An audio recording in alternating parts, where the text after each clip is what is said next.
in the knife world. We're going to talk about some of them, but I don't want to ruin it because I also have, hang on a second, I got to clean this video that I'm going to talk about some of this stuff in. So we're just going to talk. I'm not going to do a whole bunch of anything. I got some stuff pulled out that was out for a video that I'm filming here in a little bit, but I just couldn't. I'm going to have to film it later. I tried and I couldn't make it work. Let me get this chat set up so that it's,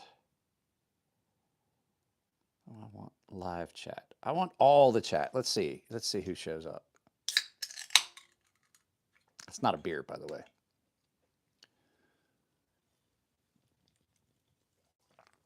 We're going to talk about some stuff that I'm tired of in the knife community. There's a lot of stuff that I'm tired of in the knife community. So I told everybody I was going to do these on Mondays, and well, technically it is Monday already. Sundays and Mondays. Technically it's Monday, and then when I do, if I do one tomorrow, it'll be on Tuesday. That's kind of how it's going to work. I gotta turn this light off before I get yelled at. Well, there's no one awake, so it's not like I'm going to get yelled at, but it doesn't need to be on and waste electricity. Who is here? Says there's one person here. I don't have any comments. So we're going to talk about some stuff that I'm tired of in the knife community, and a lot of it has to do with just people in the knife community. To tell you the honest truth, well, I work nights, so this is coming up on. I got like an hour and a half before I typically eat lunch. What I'm fed up with in the knife world is pretty much people. There's people in the knife industry that I'm just tired of, and not all people. And I'm not saying I'm going to call out anybody in particular, but there's just too many people in the knife world that want to, like, they're so wishy-washy. And we talked about this, and what made me think about it was this, because I'm going to film a video tonight about this knife. This is that Prado. This is the Prado. It's done in AR RPM 9, and I keep still seeing people on the whole AR RPM 9 thing, and I was like, hey, man, they came out and made a statement. They said Laren was right. And they chalked it up to a miscommunication and misunderstanding of the process between their production team, not their production team, their publicity team, and the actual team that makes the steel and their steel manufacturer. So. And even Laren said when he did his video about that. And I'm just kind of said, there was so many people that were just on, like, they loved AR RPM 9 steel. And then they're like, oh no, it's garbage. So guys, if you're here, please drop a like. It helps get more people here.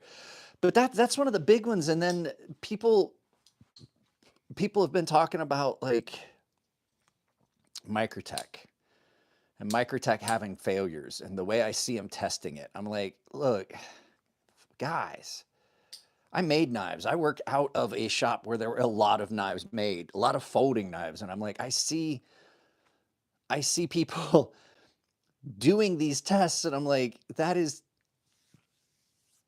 ridiculous. And so I see all this, and I'm like, there's so many people in the knife industry, in the knife community, that just, that are just, they're just so disingenuous. I guess that's the only word I could find for it. Disingenuous.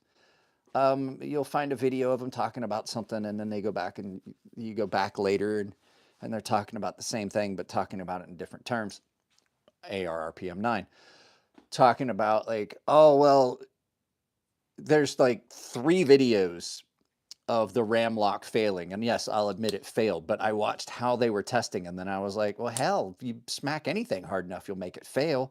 And I'm like, like, oh, well, this knife is garbage, it failed. I was like, look, I did a rational test on both this one and the one that is still here before they made the upgrades and changes to this lock from Microtech. And I'm like, guys, I don't think you're doing this with the best intentions in mind. I think you're doing this to just to garner views. And hell, that's why I'm doing it. Fuck, I can't say anything, right? I mean, it's like, you know what does irritate me is there's 14 of you here and there's only one like. So if you would drop a like, I got some other stuff that I kind of wanted to touch on. Oh, I almost ended the feed by accident. Steel. Steel is another big one. So this is 20 CV. This is, I believe, M390. So these are really similar steels right here. These are great steels. I like a lot of the super steels.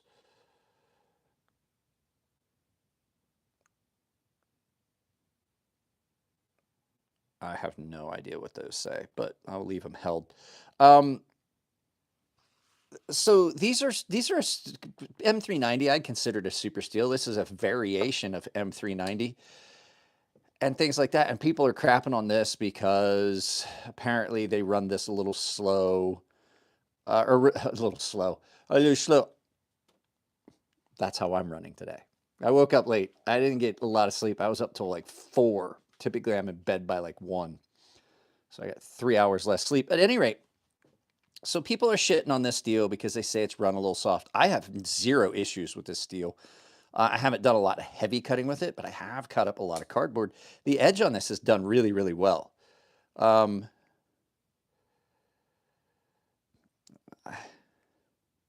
have no idea what your comment says, but the system is holding it, and I'm going to continue to do that. Hit the like button. It's free. But the thing is, these steels are expensive. And I have found in the last few years, and it's nothing against Laren. I'm not like shitting on Laren steel because he shit on ARPM9, which is a steel I do like. And I think my knife was one of the first, I think either the first knife or one of the first 2 knives that were done in ARPM9 steel.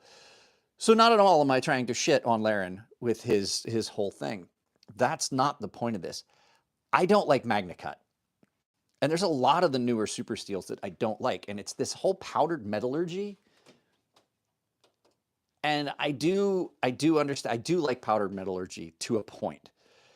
But the thing that happens with powdered metallurgy is then your grain structure is, and I understand it's more consistent, it's more fine and refined and things like that. The problem I have is I don't like that super fine grain structure a lot of times. There's a reason, and I'm going to point this out right now. There's a reason I do like some steels better than others. One of them, most notably, is 14C28N. It's the original made for the industry knife steel.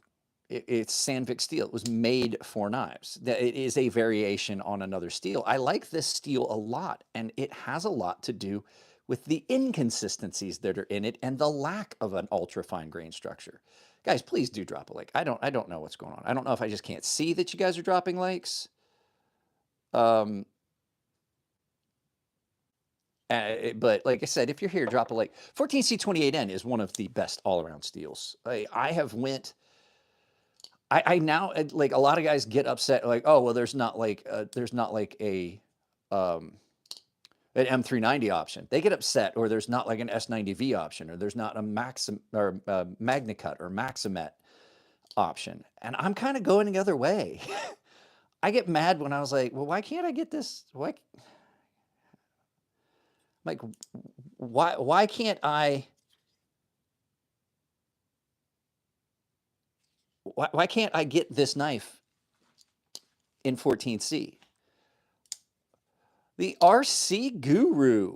Well, hello, sir. You're watching. Cool. Drop a like. Name a car. Why? This is a knife channel. I'm not going to talk about cars.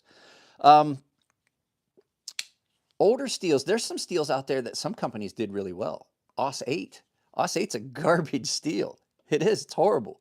But you know what? There were some companies that got some really, really good traction on it. Cold Steel. Cold Steel always had good heat treats. I would take a cheaper.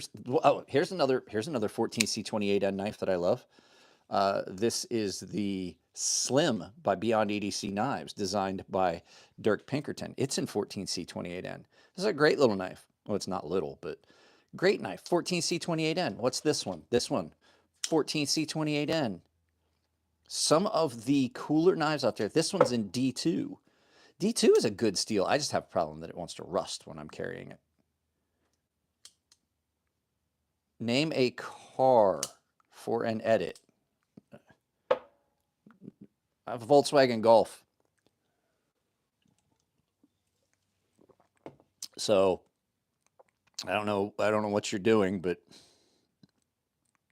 14C28N. You're never going to go wrong with it. I don't know why we moved away from it. I don't know why people aren't using it. It's not like it's expensive. It's not like it's hard to find. It's not like it's a formula you can't find on the market. You know, I don't even like S30V. Can't stand S30V. I like S35VN a little bit better. Just slightly better than I like S30V. And I hate S30V. It's chippy. It's garbage. And everybody's like, no, no, it's a good steel. I don't find it. I don't find it to be a good steel. 14C28N holds an edge really. Here we go. 14C28N. Are you seeing a pattern here? I love 14C28N.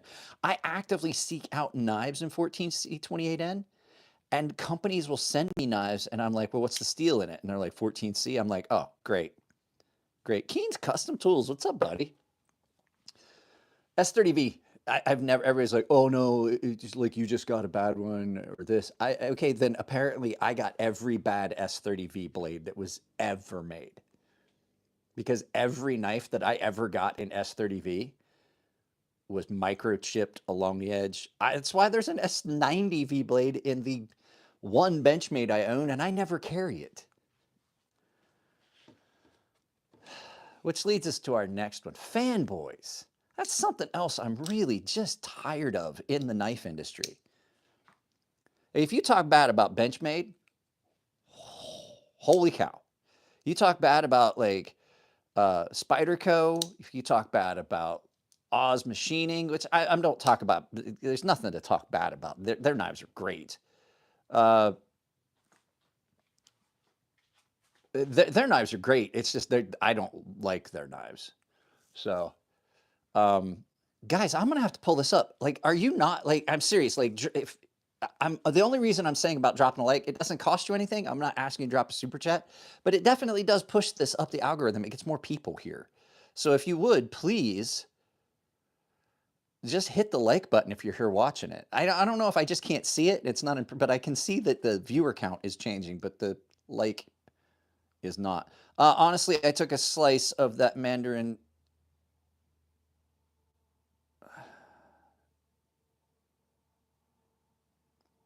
I don't know what you guys are doing. Yeah,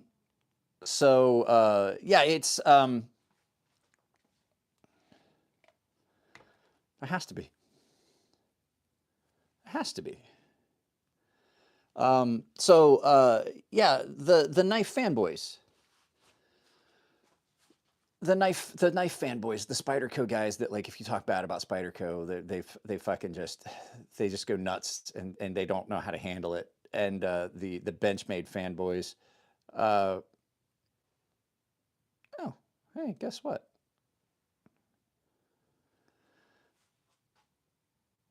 There we go.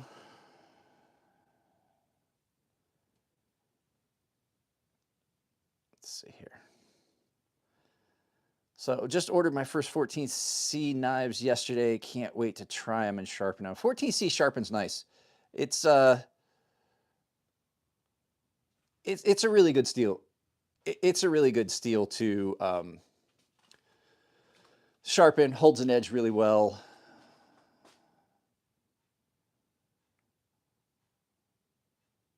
Bro, I got it. Thanks, Zorro, but I got it. I got it. They're just gone. I just fucking blocked them completely. So yeah, the fanboys can make it miserable. Like if you don't like a knife and you say it, it shouldn't have any effect on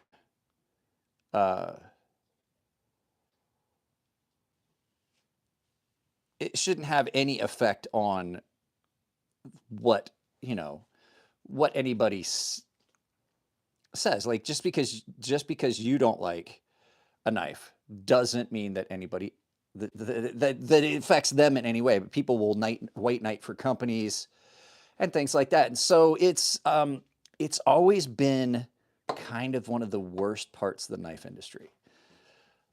And one of the worst parts about doing knife reviews and things like that is the fanboys. It is. And then there's some other stuff that really has gotten to where it just kind of bothers me in the knife industry. It's like too many designs. That's another one. Like companies are putting out so many designs, they can't maintain them in a, they can't keep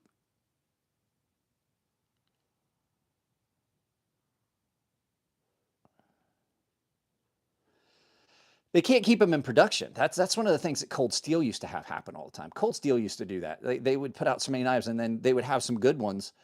And the problem was they flooded their fan base with so many knives that they just couldn't keep up. They just couldn't keep them on production. And so there were knives out there that were great knives that just never got any attention. They never got enough production done for them to become popular. And I see companies doing that. Like there's some really great knives out there that a lot of people love, and they're like, oh no, we discontinued that knife. We discontinued that knife. And you're like, well, why? Oh, there wasn't enough sales.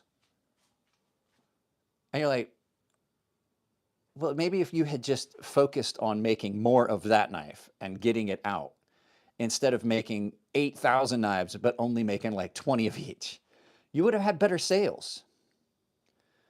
There's another one.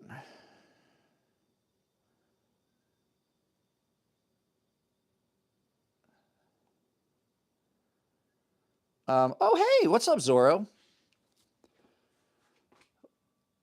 What do you mean? Okay, so Cold Steel was famous for making like hundreds of models of knives, right? And they would do it, and they do them in limited numbers, and so they just never made enough knives to they never made enough of that knife for it to gain the popularity it needed. There are some that really stand out, but there's companies that just make so many knives. Like, look at how many knives We Knife Company has on their roster of knives. Knives fall off that roster all the time. There are some companies that only make a few knives, and they stay popular.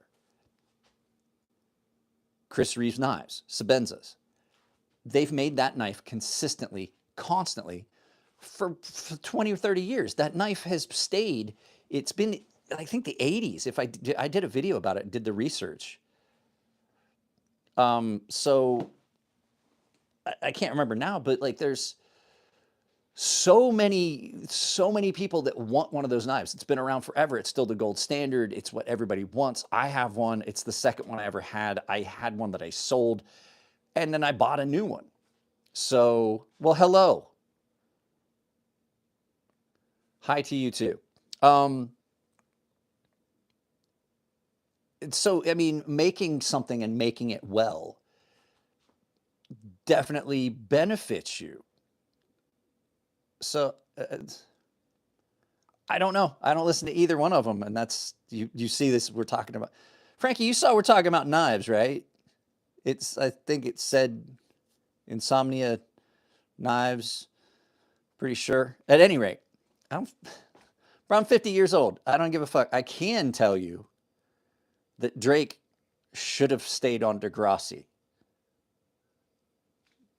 I think they're both worthless. I don't know. Any rate, that's one of those things that happens a lot. There's a lot of knives that you're like, oh, I want to get that knife, and you're like, well, why can't I find it? Well, because they don't make that knife anymore. They only did one run of it. They only did one run of it. Lacey will tell you there's a lot of knives out there. Spyderco is a company that does have a lot of knives, but the fact is they have certain knives that they produce all the time. It's one of those things that irritates me. Like by the time I get to see a knife and bring it to you guys, and not even because not even that like to do the affiliate marketing and stuff. It's just annoying when I get a knife in and it's fairly new and I finally get a chance to do a video about it. And they're like, I get ready to find a spot for you guys to put a purchase link if you're interested in buying that knife. And you can't. It's like, oh, well, it's all sold out. When's the next run? Oh, it might not be one. And I'm like, and I'll ask the companies, I'm like, why did you even send this to me? I've had companies send me knives that by the time they're like, oh, hey, we want to send you this knife for review. I'm like, okay, well, where can I find it? And I was like, oh, it's discontinued. Why did you send it to me? I mean, I appreciate that they send stuff to me. So I do appreciate that. But the fact is, when you get down to it, it definitely makes it difficult as a reviewer when you're bringing a product to people in the public. And then because I do blind reviews, when stuff comes in, I do a blind review. I don't look up prices. I don't look at anything that I buy. I don't look at anything that comes in because I like to do a blind review. Even if a company sent me something for free, it still gets an honest review and it's blind. I don't know what it costs. I don't know anything that I can't pick up by looking at the box or the knife. And then I'll reach out to the company and they're like, oh yeah, we don't make that knife anymore. I was like, you sent it to me like 2 weeks ago. And they're like, well, yeah, I mean, but it was already discontinued. And I was like, well, then why? Like, you sent it for publicity. Like, why? Now I've got a bunch of people that are interested in a knife that they can't get. I think that I think companies need to stop just always trying to make something new and then disregarding what they've already made. If that had happened, this knife wouldn't exist. Fair and Forge Knife Works, they designed and made this knife, what, 6, 7 years ago, if not longer, the original Stinger. Now it's a production knife, and they keep this on their website. It's one of their best sellers. There's a reason why it's popular is they gave it a chance, and they keep it on their market, and it's a great knife. This is a great little knife. I do love the button lock version versus the frame lock version. But that is, like Lacey said, that is a common thing among companies. This one came in when I got this one. This is the Vosteed Mini, no, I'm sorry, the Corgi Pup. They sent this to me, right? And I did the video and they're like, oh, well, yeah, we don't know where they're going to be able to pick one up because there's none on our website and there's only a few left on Amazon. I think they've restocked, but the fact is, I was like, guys, this is a great knife and I want to bring this to people's, attention. And the fact is, you're telling me that they can't find it anywhere. Guys, there has to be a like button. I'm telling you right now, there's a like button because someone found it. There's a like. And with as many people as already been on this feed, I'm going to tell you right now, you should have dropped a like. That really does get frustrating. If you guys aren't going to drop a like, I don't know what to tell you. There's a fixed blade. This is the fixed blade model that is coming soon, but there's also going to be a folding version of it. So there's 2 versions of this. I designed this. I made this for my daughter. This was a gift to my daughter that I made for her. This is the second knife I ever made. So carbon fiber, mosaic pins.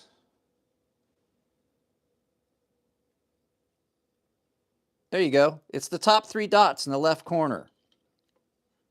And it'll give you the option to like. There you go.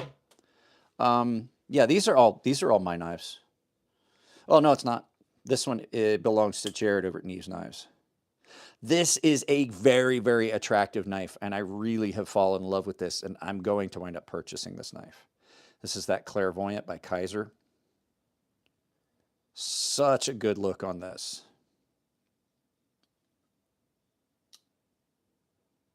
But it's also so comfortable. Hey!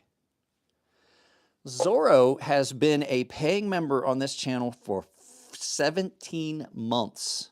That's pretty cool. Here's another really cool knife. Somebody was asking about seeing knives. This one you can't get right now. That's why it's irritating. It just, I'm like, you can't get this RS Chaos right now. They're sold out. I know they're going to come. I'm pretty sure they're going to come back. But yeah, it's just, it's frustrating. And then another thing that really irritates me and things that I'm tired of is so people go to a channel and are like, well, of course you like that knife. They sent it to you for free. And I have two, oh, hey, I forgot how comfortable this chair is. I have two thought processes on this. All right. So if a company sends you an item, some people are like, oh, that compromises you. You're going to give it a good review. And I was like, no, that's not true. There's a lot of stuff that comes in that, that companies send me that doesn't get a good review. There's one here. As a matter of fact, there's one here right now that I'm going to film when we get done with this. There are a lot of times that stuff comes in and I don't allow the fact that maybe a company sent me a knife for free to affect or sway my opinion of the item. And as a matter of fact, I'm going to say I have a tendency to be more biased if I bought something. Because if I've spent my money on it, I just inherently want it to be good. I don't want... What would I do? Nothing. But at any rate, it's one of those things where, like, if I spend a bunch of money on a knife, like I bought this knife. I did buy this knife. I had already had one here. I had one of these come in for review and I bought this knife, this $300 knife. Of course I want it to be good. But the fact is, if it wasn't good, I'd still have to be honest. But if you spend $300 on something, you have a tendency, I always call it the honeymoon period with knives, where if you buy something with your money, you have a tendency to be enamored with that item when it first comes. Do I have any push daggers? I don't know if I have one out here. I do have push daggers. I just don't think, yeah, I do.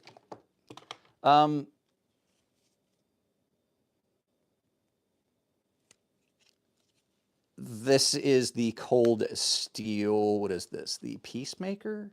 Peacekeeper? I can't remember. Safemaker, Safekeeper.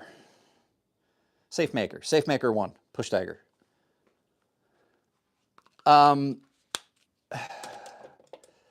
What kind of steel is it? That's M390 MK. That is Microtech's take on M390 steel. It's like their own custom version of it.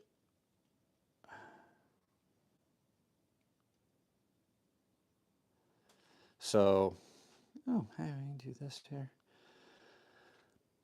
That's fine.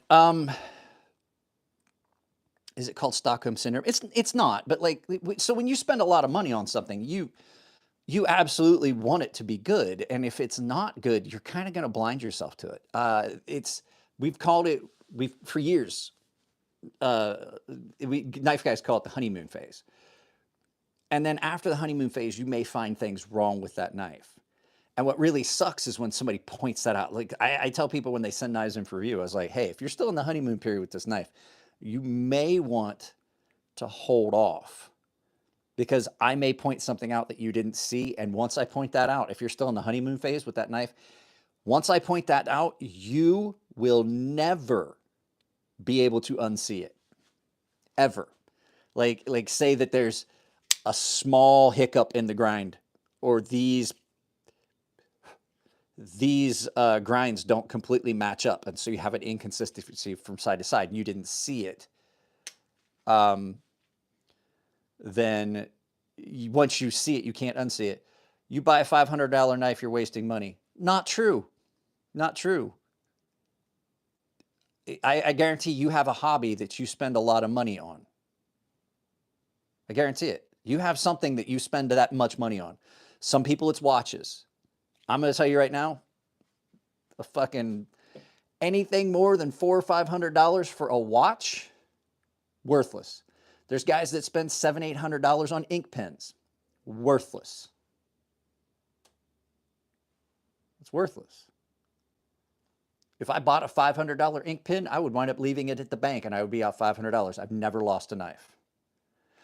Everybody has that hobby that they spend money on. And I'm going to tell you, like, everybody has that one hobby that they dump money on, and everybody else in the world looks at it and says it's ridiculous and it's a waste. So I guarantee, whether it's video games, video game systems, stuff like that, I love video games. I've dumped money into Brandon Faust, $9. Thank you very much, sir.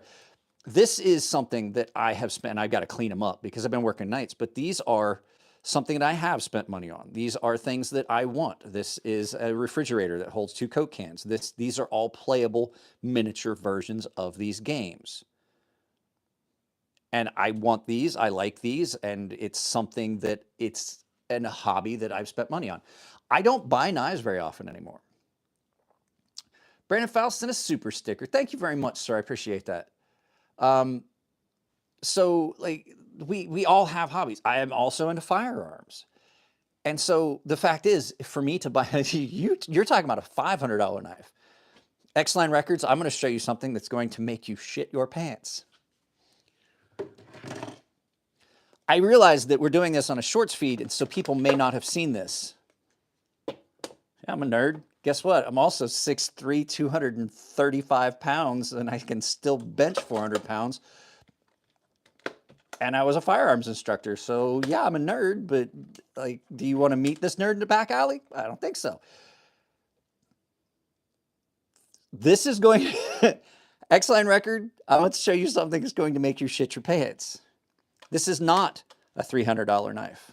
That's a $300 knife.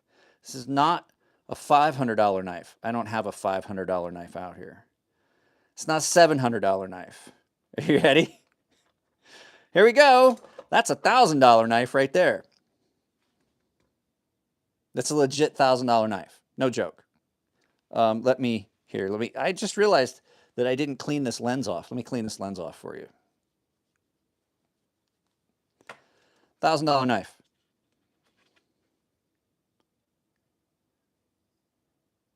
And I have more than one $1,000 knife. It's not so much what it does. It's the work that goes into it. Every part of this knife, and people are like, well, what makes that knife so expensive? The guy that makes this knife makes every part of this knife. He makes I'm holding my, I can't really, I'm holding my phone.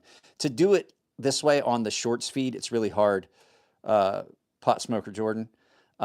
So he makes every part of this in his shop. He engraves things and does, like, there's engravings up underneath. There's engravings on the inside. He makes every part of this knife in-house. I have another knife that I'll show you that's well over $1,000. A couple of them, actually. Let's go over here. This side of the studio is where the production assistant spends most of his time. I've got to get the green screen set up and do stuff. So this $1,000 USA made knife from a specific maker, friend of mine, with a copper inlay. It's all been hand carved with a Dremel. This is not something that you just get done. Every one of his knives is different. But I also have a full custom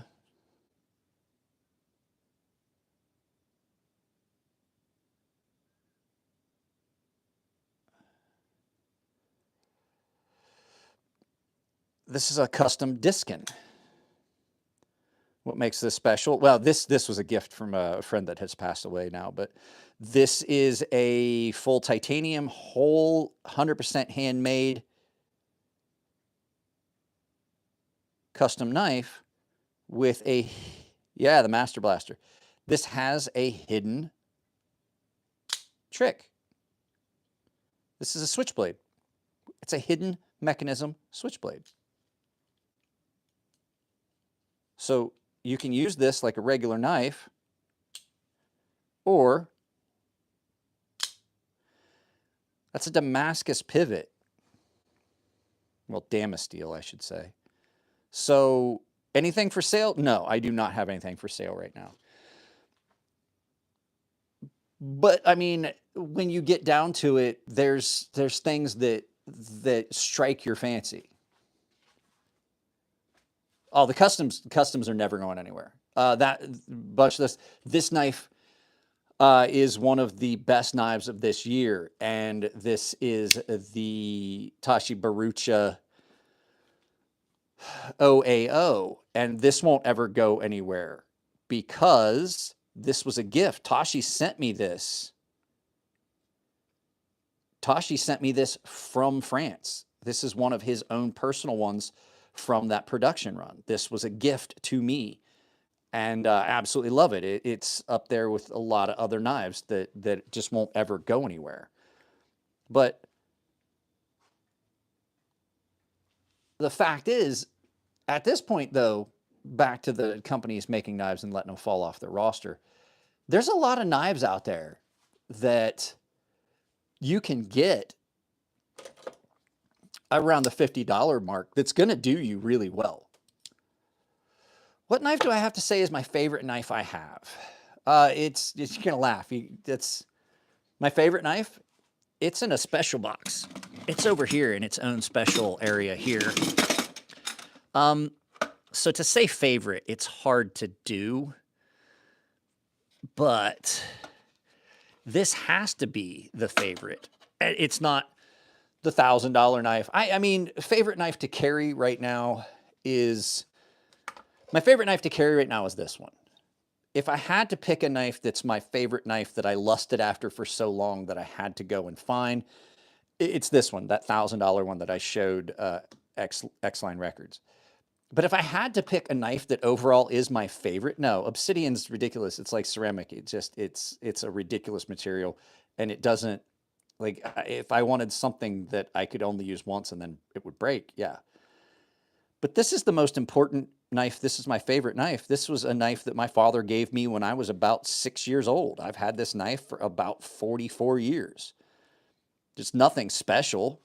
It's just a crappy little Camelus Camelus folding knife. It's a Camelus Silver Sword number 47, I believe. 42. This is just a knife that I've had since I was a little kid. And it is my favorite knife because it was a gift from my father who has now passed.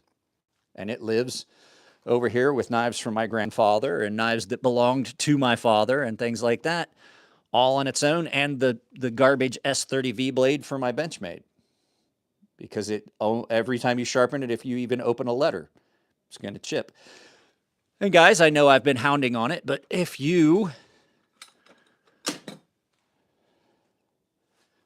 have not dropped a like, I'd appreciate it. So this isn't going to be a real long live feed. I got a bunch of other stuff I'm going to do. I just wanted to those are some things that really irritate me. And the other one is like people that just won't give a knife a chance because of the material. Like maybe it's steel. Maybe it's the steel. Like there's some people like, oh, I won't buy that.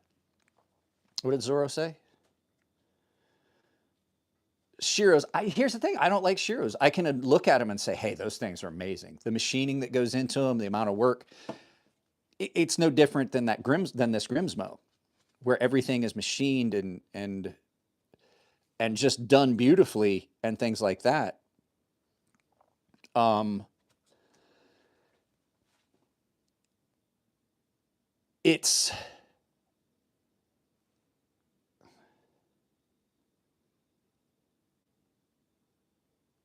sorry, I lost something here.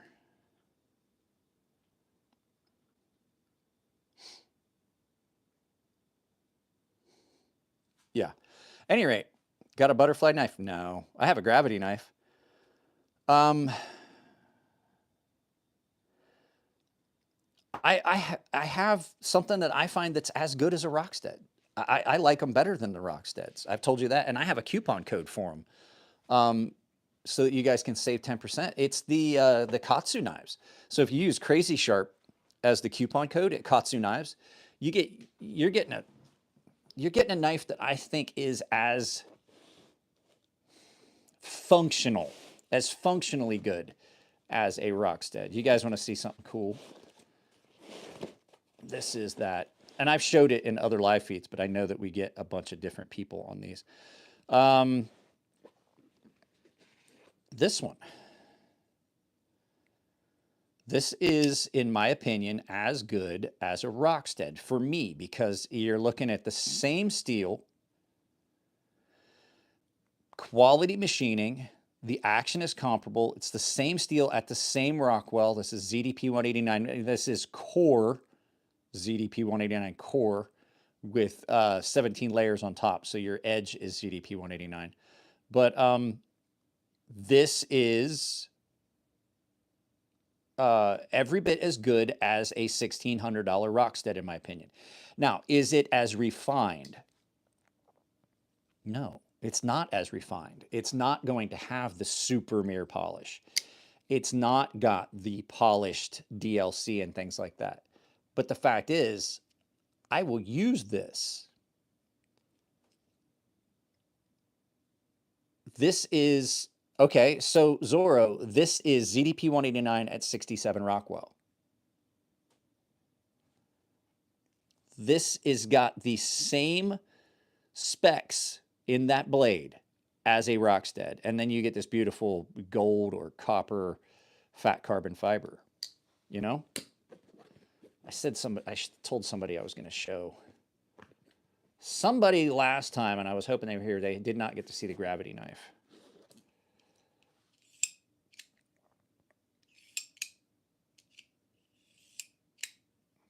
Very, very simple design on that. I think this one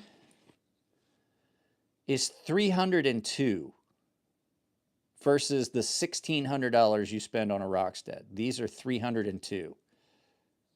So this is a quarter of the price, if not less. But this is the carbon fiber version of it that is $89. Same knife, different steel though.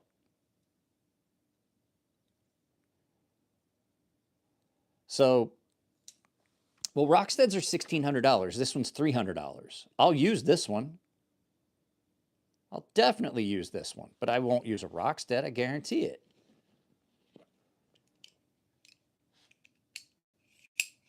These are like $300. So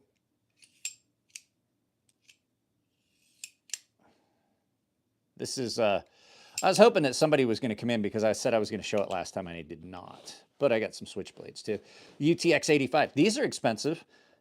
And people are like, well, why is it so expensive? Like, I can get a switchblade for cheaper. I was like, you can get a switchblade for cheaper, but you're not going to get a switchblade, like an OTF switchblade that's going to stay good as long. The problem they have is the internals on the cheaper ones. The springs get weak. They get loose. They just don't have the action that you get when you pay the money for a Microtech. Case in point.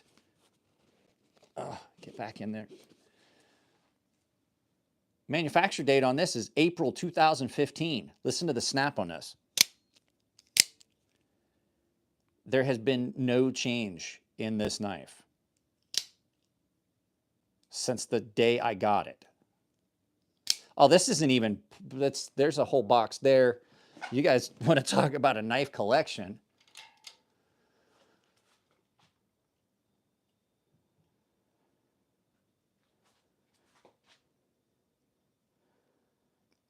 There's a roll full of knives. Those have knives in them. There's knives in those boxes.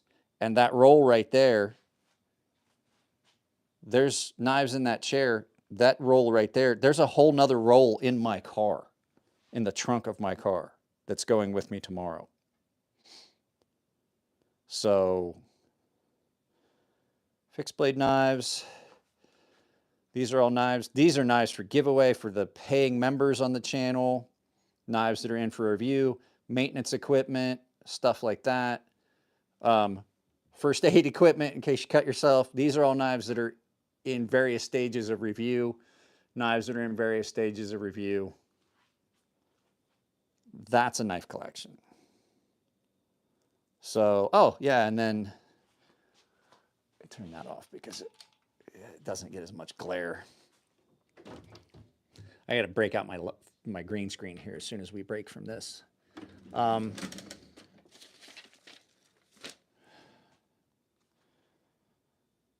Knives.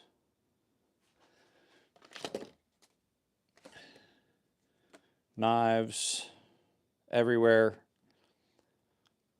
There's knives everywhere in my studio. And on top of that, all these knives are on my workbench. How's the PM2 holding up? I just had it out. I think the PM2's on my bedstand. I carried the PM2 all day yesterday while we were out.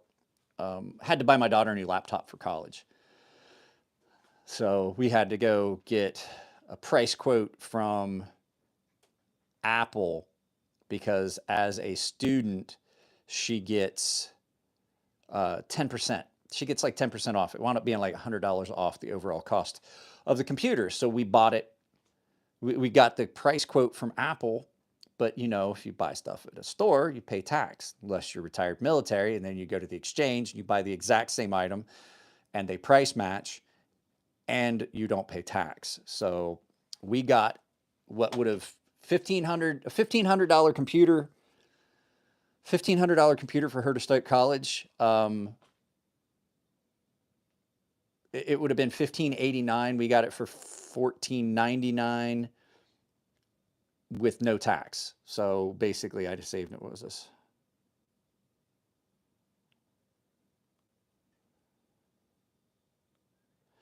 There are a lot of trolls up this time of night. Did you guys notice that? Lots. So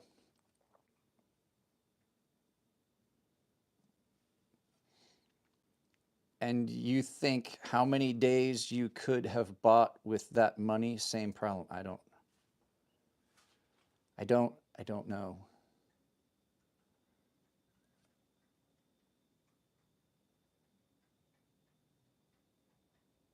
Yeah, I'm retired.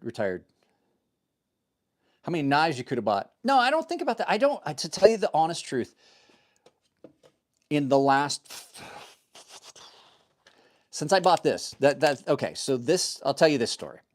So this was a Grail knife. I saved for years to find, I saved for years to buy this knife. I had an exact, you know, configuration in mind. I wanted the reverse honeycomb. I wanted one without a steel lock bar insert. I wanted one in a specific serial number range. And I found one and I bought it. And I've only bought 2 knives since I bought this. So in the last,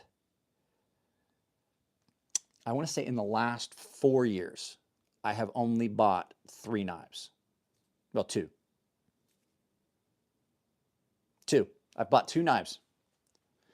I may have bought like a cheap knife for the purposes of the channel, just to do like a joke kind of thing for the channel. I may have bought like a $20, $15, $5 knife.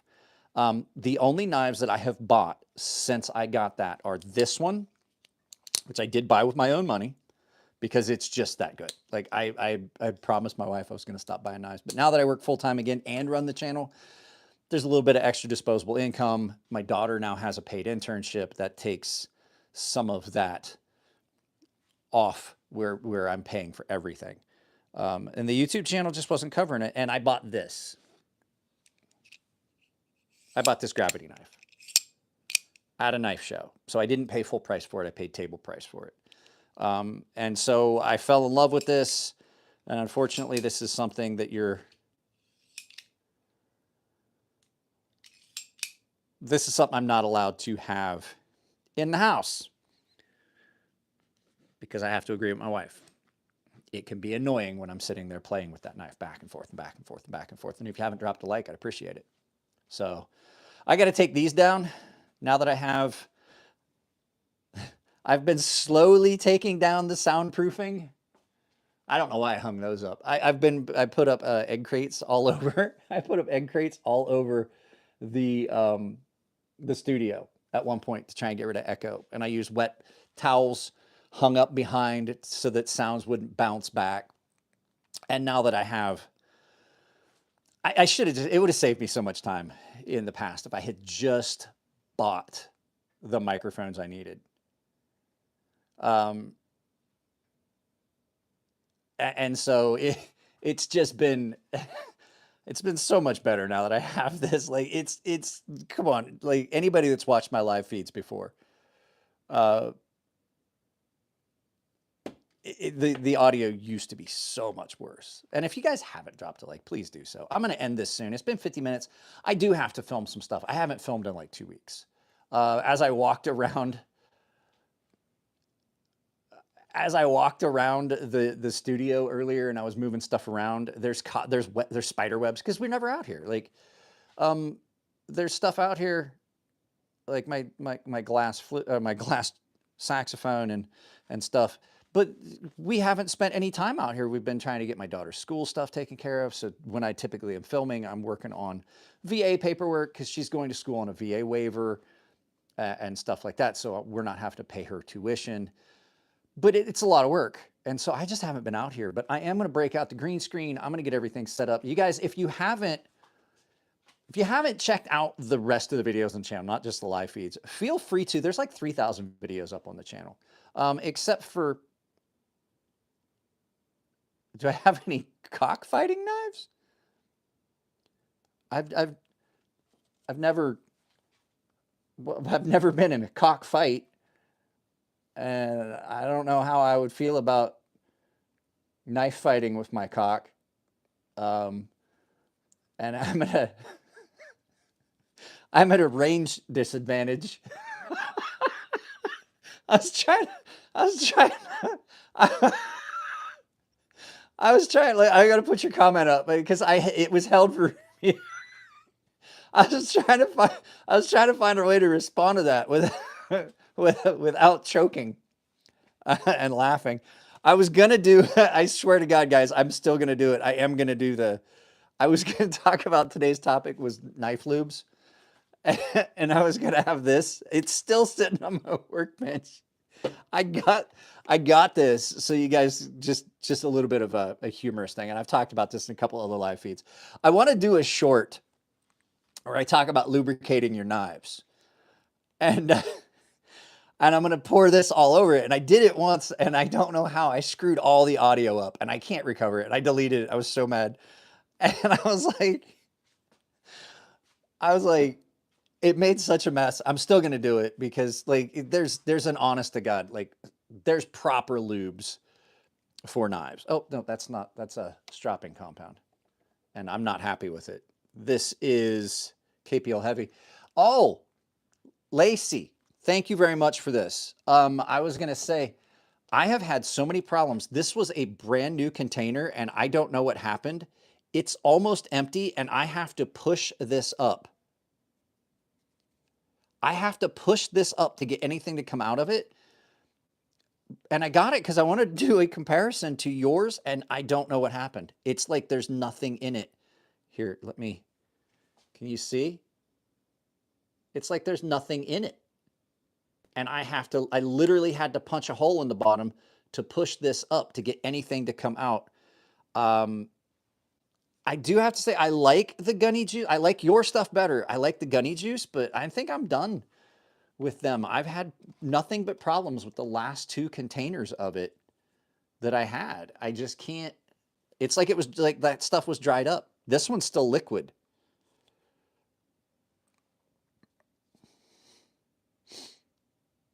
Oh, guess what?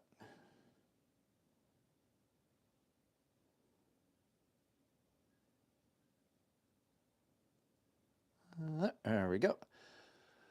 So,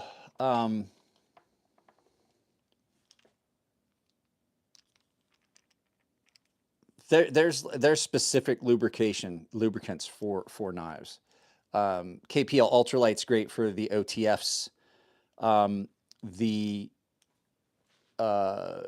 regular weight is really good for almost all knives. The heavy is good for the detents. But if you have a knife that runs on washers, absolutely just stick with fluorinated grease.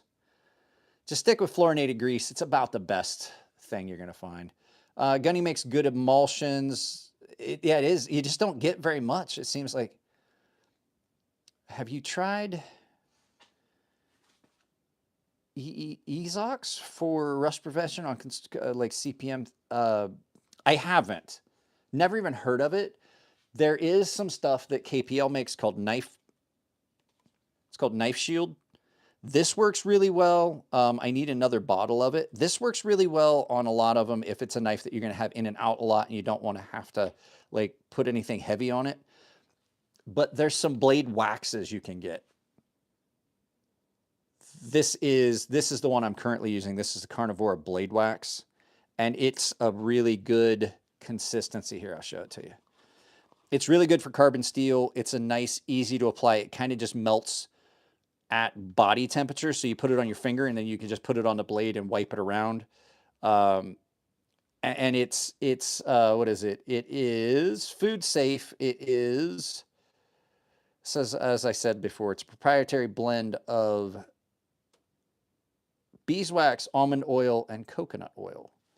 So this is some pretty good stuff. If you've got knives that you know are going to rust, like carbon steel, things like that, 3V. Renaissance wax is got this does not have the chemical smell that Renaissance wax. Renaissance wax smells like shoe polish. I don't like it. And it's not food safe. That's food safe. You can use Tsubaki oil as well. There's a lot of different things you can use. So I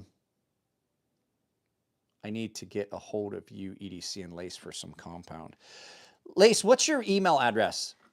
What's your email address so you can put it up here so that people, because people are hesitant to reach out on Instagram sometimes. Oh, I don't like CLP.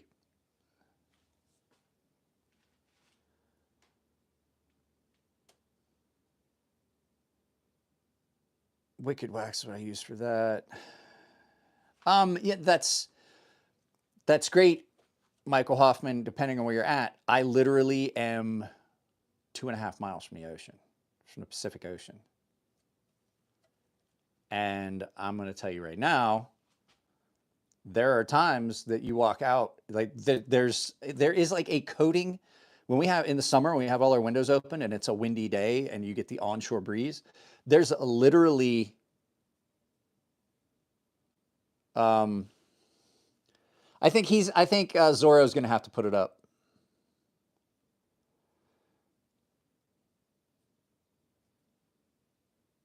The only people that can put links on my channel are moderators. And if you haven't dropped a like, please do so. But I don't like the Teflon stuff. But like I said, there's times like you'll come out here and it looks dusty. That's what's on here. I had the garage open. A lot of that is just salt dust that accumulates. A lot of it is just dust, but a lot of it's salt that, yeah, a lot of that's salt. It's kind of salty. Yeah, I just tasted the dust. Because if you go out and go straight, as the eagle flies, I'm less than 2.5 miles from the ocean. So on a windy day, when the ocean's all churned up, you get salt on everything. And so, like, yeah, it's great to say, like, if you're inland, if you're in the desert, yeah, you can just wipe your knives off and dry them. You gotta give them a little bit extra care when you live this close to the ocean. Nice thing is my daughter can take the dog to the beach anytime she wants. Matter of fact, she went to the beach today with the dog while I was setting up her new laptop. I was like, I think you should be doing this. You want to ask what? It better be a decent question. It better not be this garbage that the other trolls are throwing out there.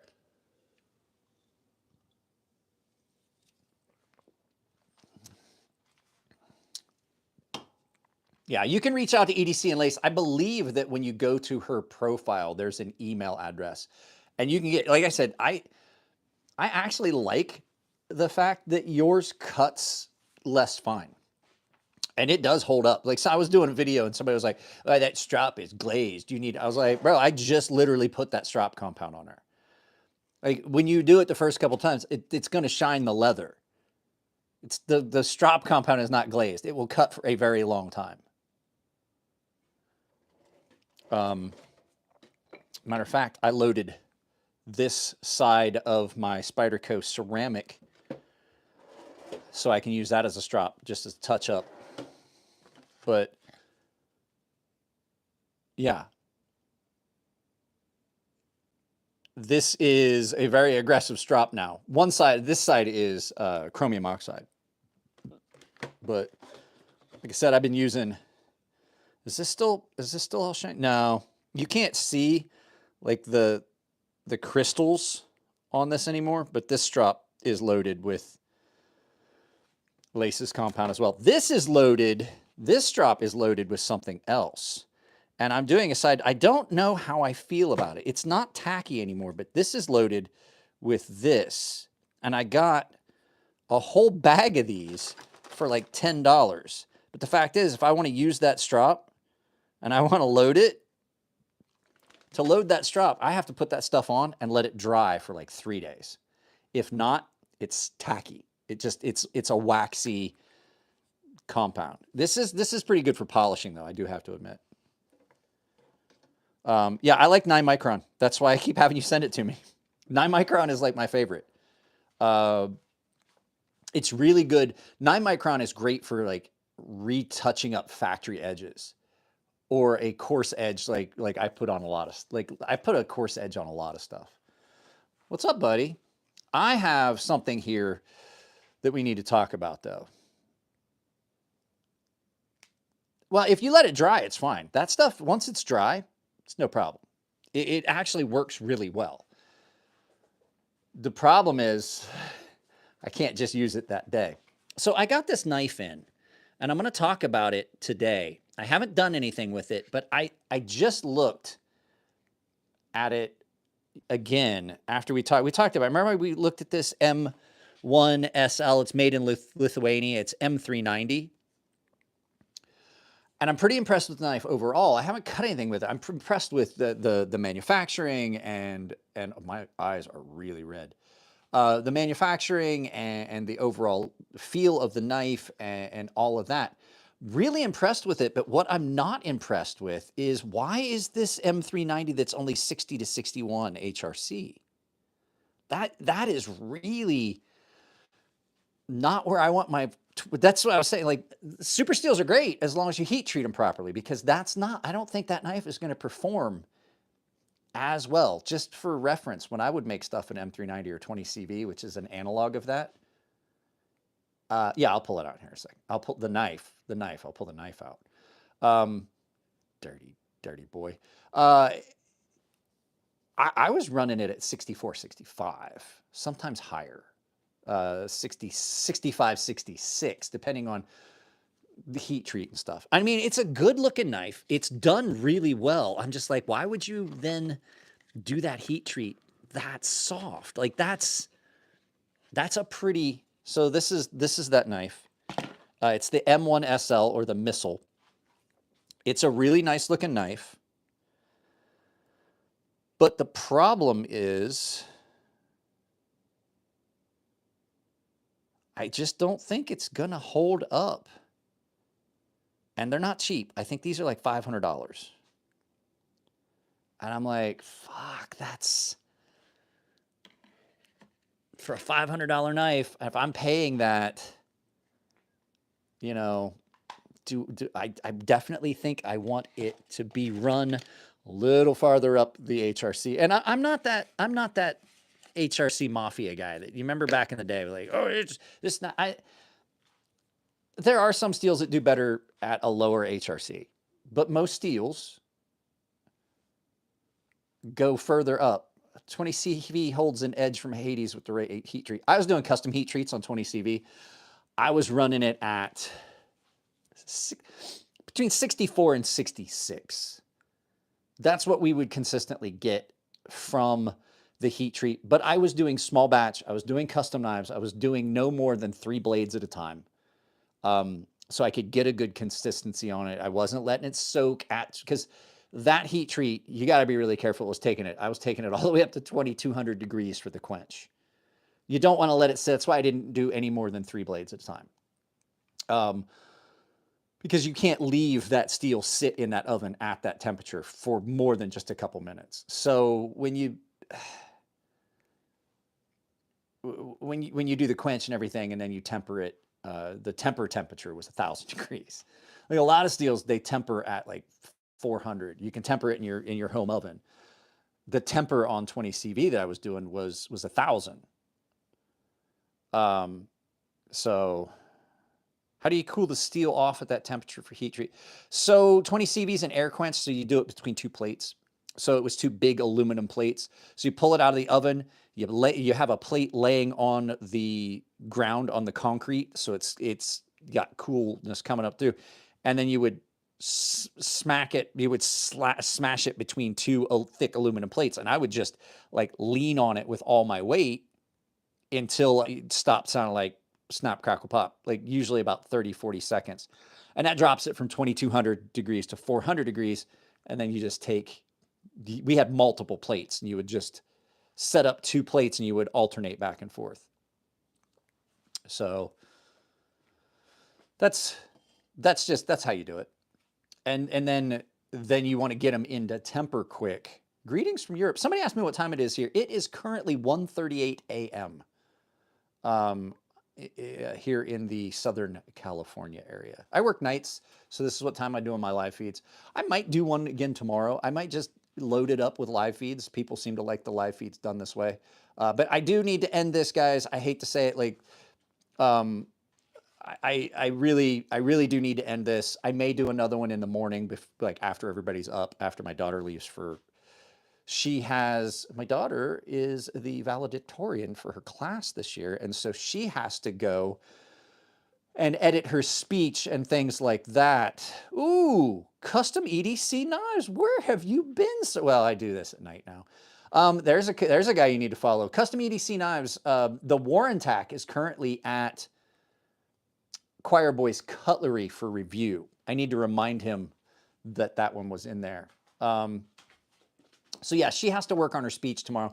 So I'm going to be without a car. I can't go anywhere, so I may as well do that. And guys, I would like to remind you guys, so you see there's been a couple people, I don't do this very often when I do these live feeds, but YouTube channels, we run off of basically the kindness of others. So if you, not just my channel, if you're watching a channel and you're enjoying a live feed or something like that, drop a super chat, drop a super, what do they call them? Super sticker, things like that.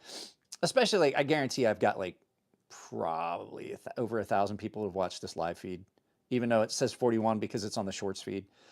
It supports channels, especially like I don't have to run it off of Chu Perez. Howdy. I don't have to run it just off of what I make on YouTube channels. And that's why a lot of channels, like, people are like, oh, well, why do you take free stuff from companies? It compromises you. And I was like, there's no way. I couldn't, like, on that table right there, only 2 knives on that table are knives that I've bought. These all came from companies or designers or makers. I bought this one and I bought this one. I mean, I'm sorry, and I bought this one. But yeah, like, it's a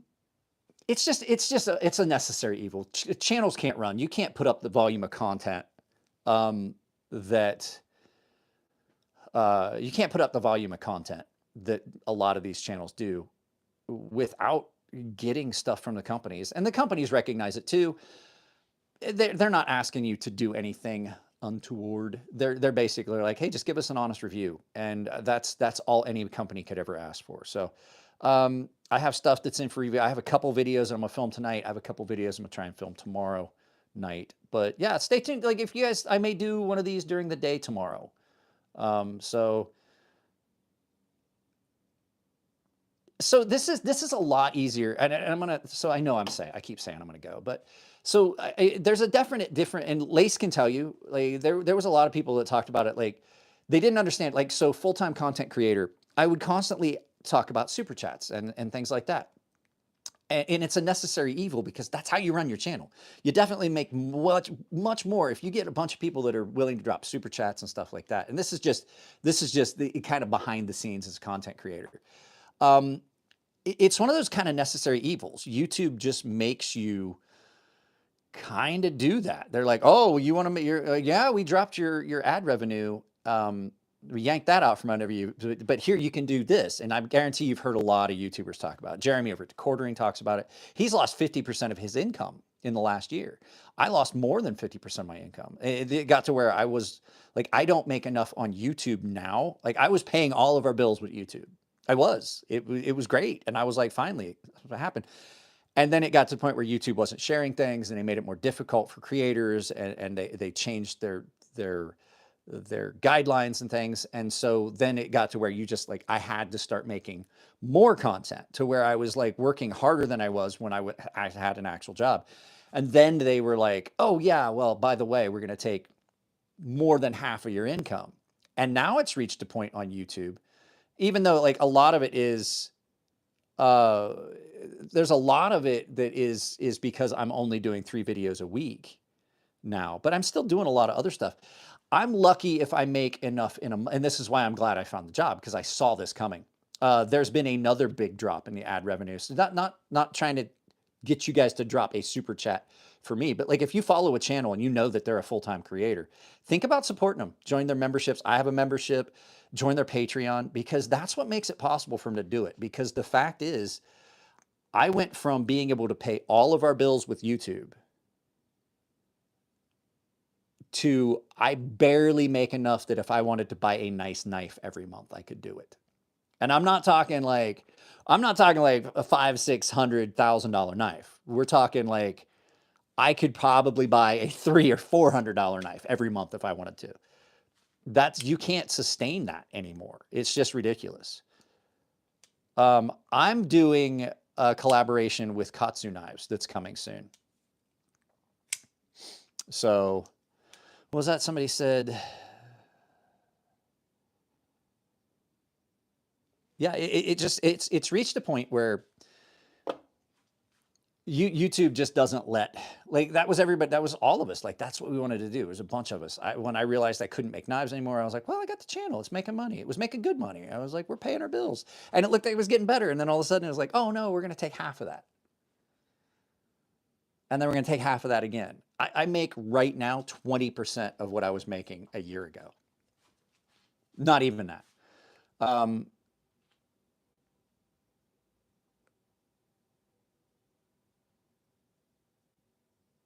Join your, well, you don't get to come on my live feed to promote your shit.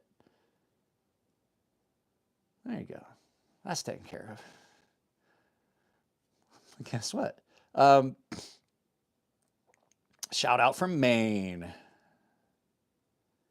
And then there's the whole thing. People don't understand the prices of knives going up. Like knives are getting more expensive and people can't understand it. And I was like, dude, so you expect knives to say the same price, the same price. Like people got really upset when the Sebenza went up by like, and they only went up by like $50. First Sebenza I bought was like $400. Second one I bought like $450. I think they're $5 maybe now. So it's so selfish of the knife. Go, well, that knife didn't cost $400 6 years ago. I was like, yeah, but gas didn't cost $5 a gallon 6 years ago either. So, just joined ad rev tanking is bullshit. Yeah, so we're having, and that was one of the things I was saying, like picture a job where you're working 30, 40 hours a week and you're paying your bills. And they come in there and say, hey, guess what? Now you got to work 40. I'm like, that's not a big deal, but we're going to take half of what you're making. So even though you're working 10 hours more a week, you're making less. Oh, and by the way, we're going to fucking put all these limiting factors in that we're going to put all these limiting factors in that prevents you from getting anybody to come watch your stuff, your videos. And oh yeah, by the way, we're going to let companies claim little audio clips that are free with your editing software, but they're going to be able to claim it as their music, and you're going to have to figure out a way around that. And if you can test it, they can say that it's still theirs, even though you have proof that you have that like through your software, and we're going to give them your ad revenue. And then on top of that, we're going to go back and we're going to find videos of yours that have performed well, and we're going to demonetize them, but we're still going to run ads on them. We're going to make the money, but you can't. So I'm really fed up with YouTube. I'm working on trying to just manage my time better so that anything that goes up on YouTube winds up on the mean green site with the little triangle over where they have locals, because I do have a channel over there on the Rhymes with Tumble channel over there, and it's crazy sharp, just like this one. I really want to be a creator and would never do it full time, never be able to give up. At one point I was working 60 hours a week to put up 7 videos a week. It was 60 hours a week, and I'm like, I was like, I'm chained to my studio. Like my daughter's like, can we go do this? And I was like, I can't, I got to film. Can we go do this? No, I got to edit.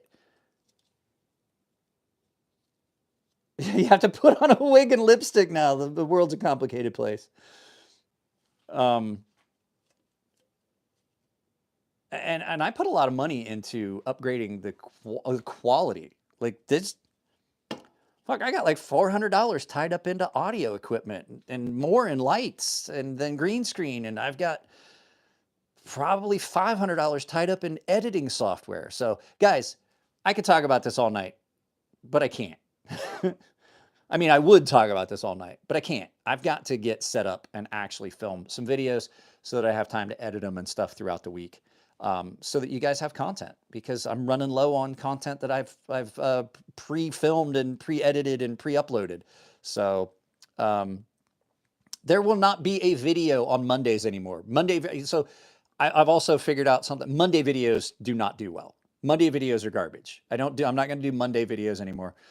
We will have a Wednesday lunchtime video, a Friday lunchtime video, a Sunday morning video, and then I'm going to do live feeds on my days off. So guys, that's it. I love you. I got to get out of here. It's been, I don't make knives. I have licensed knives. If you look up my name, you'll find a couple knives I've designed, and I have another knife that's, I want to say I'm working on 3 more designs that I'm trying to get released total. So guys, that's it. I love you all. Take it easy. Like I said, go support the creators you love, because it does. I got like $30 on this live feed. That's cool. That's the most I've made on a live feed in a long time. If you have creators that you follow, think about joining their memberships. I have a membership. Jared has a membership. There's a lot of channels that have memberships or Patreons. Like I even have, I think I have like a $2 a month option, $5 a month, and like a 15. Like those are things that, those are things you can do to support a channel, even with, I mean, I still, even with limited income, was still supporting a couple channels. Guys, that's it. I love you. I'll talk to you later. I'm out. Later.